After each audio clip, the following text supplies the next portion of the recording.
Hey guys, Tim here. Gonna do an unboxing of this Sony Blu-ray disc player, but it's also an internet player, so it does Netflix, Hulu Plus, YouTube, Pandora, Crackle, Vudu, Cinema Now, and I've heard, and I will verify this in a later video for sure, that Amazon Prime and Amazon Instant Video are included on this as well. This is their full 1080p 3D USB play, TV slideshow, more 3D. It has DNLA, and it's the BDP-S5100. So this is the top end internet slash Blu-ray player. More of the same on the back, and on the side you can see it's Sony. It does compact disc. It does super audio CDs. It is Dolby True HD. It is DTS. It has DTS HD master audio. It is Java powered. AVC HD 3D progressive, HDMI, and you do want to use, I'm pretty sure you want to use an HDMI 1.4 cable with this guy for the 3D. But you might be able to get away with a 1.3 cable if you just want to do, regular old stuff. BD Live, Grace Note, Bravia Sync. It is Wi-Fi certified, and I'm gonna do, and has Wi-Fi setup. I'm gonna do some research on the Wi-Fi. I'll bring that in the next video as well.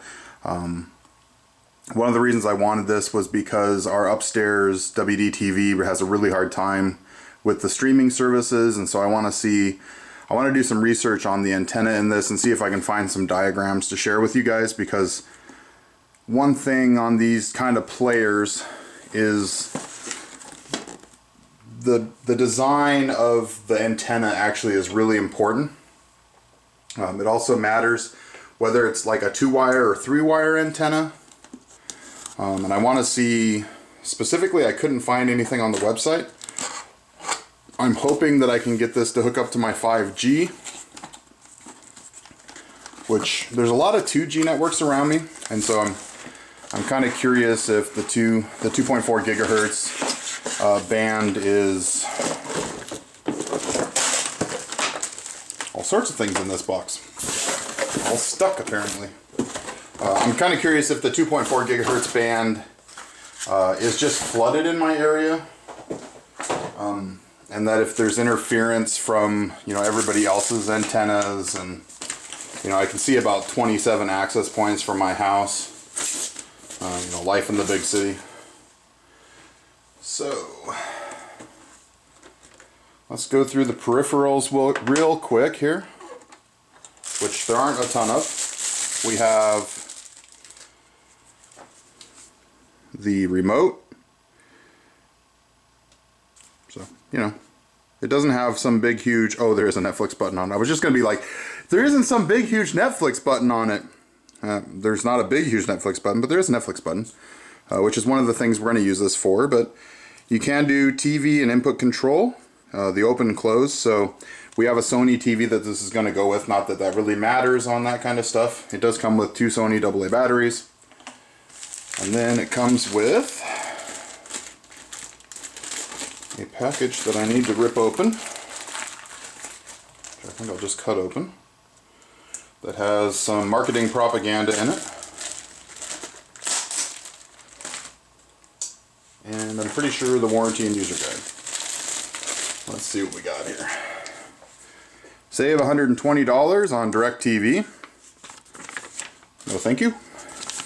We have product registration. Go to this web address and register your product, your limited warranty, and your user manual, which, being a man, I will probably not read. So on the device itself here, you can see it's basically all of the same stuff that was on the outside. Woo! Shiny! So this is the one thing that I'm not real sure I like. I don't know if you guys can see the beveled angles on top there. As you can see my whole basement when I do that. So the beveled angles, you're not really going to be able to sit anything on top of this very well. Which might be a good thing, just because then it won't overheat. So on the back we have a digital out, an HDMI out, an Ethernet in, it's 100 megabit.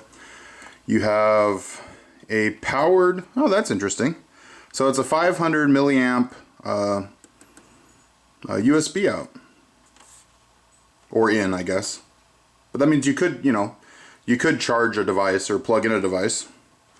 And that's pretty much it. Not a whole lot of, functionality, or I guess inputs. You do have, I'm gonna have to look and see. Oh, yep, see. So there's actually another USB port on the front here that's covered up by that slick little cover that hopefully I'll be able to get back in someday. It's nice and clean on the front. As you can see, it is a Blu-ray player. And then you have your eject, play, stop, and on-off switch there. So that's pretty much it.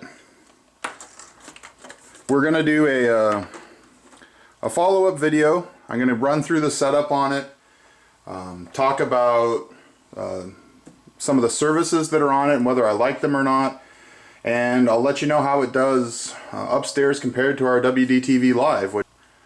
This is Tim for TimmyTechTV. Check out the next video that'll be coming up, which will be some screen captures and me rambling on about what I think about some of the streaming services. And please subscribe. Boop. And we'll see you next time.